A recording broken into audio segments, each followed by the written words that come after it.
আসসালামু আলাইকুম। আশা করি সকলেই ভালো আছেন। আমি আপনাদের প্রবাসী ভাই কাতার থেকে আজকে একটা বিষয় নিয়ে আপনাদের মাঝে আসছি ভাই, ঠিক আছে? বুকটার ভিতরে অনেক কষ্ট, তো ভাবলাম যে এই কথাগুলো যদি আপনাদেরকে না বলি তাহলে এই কষ্টগুলো হয়তো যাবে না, তো এই জন্য ভিডিওটা নিয়ে আসলাম। আপনারা জানেন যে ভারতের ভিতরে বর্তমান সময়ে মুসলমানদের গরু নিয়ে একটা সমস্যা চলতেছে। তো সামনে যেহেতু কোরবানি, তো কোরবানিতে মুসলমানদের গরু কোরবানি দিতে দিবে না ভারতের জনগণ। তারা বলে দিয়েছে যে ভারতের মাটিতে তাদের গোমাতাকে হত্যা করা যাবে না, তাদের গোমাতার গোস্ত খাওয়া যাবে না। তো আসলে আমি চিন্তা করে দেখলাম যে ভারতের যে জনগণ রয়েছে তাদের মাথায় বুদ্ধি শুদ্ধি বা দেমাগ বা সেন্স কোনোটাই নাই।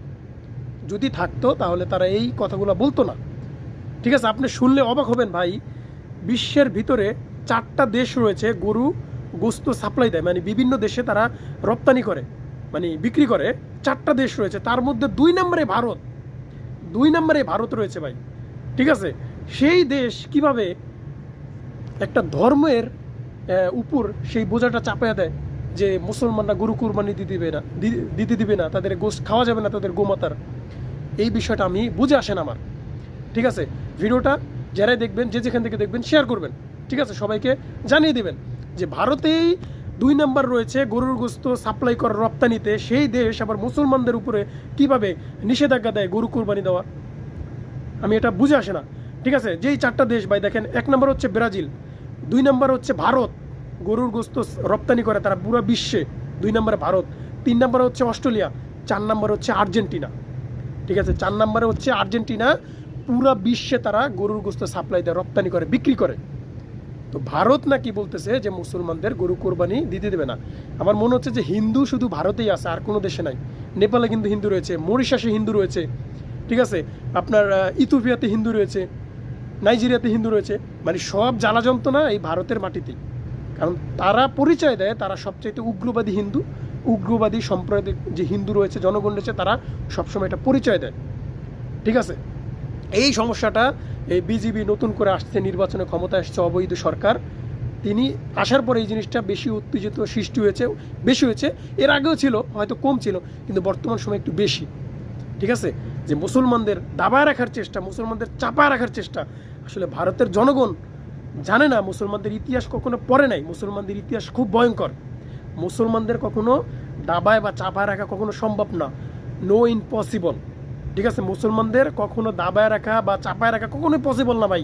আপনি মুসলমানদের ইতিহাস পড়েন, হিন্দু ভাইদেরকে আমি বলি মুসলমানদের ইতিহাস পড়েন।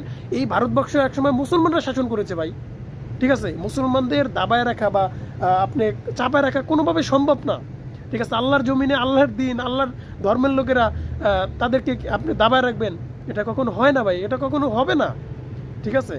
মুসলমানদেরকে যত চাপায় রাখবেন, দাবায় রাখবেন, ততই তারা আবার সেই বাঘের মতো গর্জে উঠবে। মুসলমানদের ইতিহাস পড়েন, ঠিক আছে? ভারতের জনগণকে বলি, শুধু শুধু এই ফাজলামি করে দেশের ভিতরে একটা অশান্তি সৃষ্টি করবেন না। আপনাদের যে হিন্দু ভাইরা আছে তারাই এখন বর্তমানে কান্নাকাটি করতেছে। অনেকে দেখলাম গতকালকে যে কলকাতার ভিতরে একটা হিন্দু আপু, তিনি কান্নাকাটি করতেছে যে আমার লোন 5 লাখ টাকা লোন নিয়ে আমি গরুর ব্যবসা করছি, গরুর খামার করছি, এখন আমি গরুর কোরবানির সময় গরুর বিক্রি না করতে হলে আমার মানে মরণ ছাড়ার পথ নাই। তো এই যে যে এখন বর্তমানে কিন্তু হিন্দু ভাইরা কষ্টে রয়েছেন, চাপে রয়েছেন এই নিষেধাজ্ঞার কারণে। কারণ মুসলমানরা গরু কোরবানি না দিলে তারা ছাগল দেবে, বিভিন্ন পদ্ধতি রয়েছে, মহিষ রয়েছে, ঠিক আছে? আপনি যদি নিষেধাজ্ঞা করেন তারা জোর করে দেবে না, ঠিক আছে? আপনাদের দেশ, আপনাদের মাটি, আপনাদের দেশে আপনারা জোর জুলুম করবেন, করেন, সমস্যা নাই। কিন্তু এই যে যে সমস্যাটা হচ্ছে, তারা আপনাদের হিন্দু ভাইদের তো সমস্যা হচ্ছে। আর যে পুরো বিশ্বে যে আপনারা 2 নম্বর রয়েছেন, এই গরু গোস্ত কি মুসলমানরা সাপ্লাই করতেছে? আপনাদের মতো হিন্দু বাড়ি তো সাপ্লাই করতেছে। তো শুধু শুধু এই গরু নিয়ে ঝাঁঝামেলা করে দেশটার ভিতরে বা পুরো দুনিয়ার ভিতরে অশান্তি করবেন না, ঠিক আছে? তো ভালো থাকবেন, যারা ভিডিওটা দেখছেন অবশ্যই শেয়ার করবেন, সবাইকে দেখার সুযোগ করে দেবেন। খোদা হাফেজ।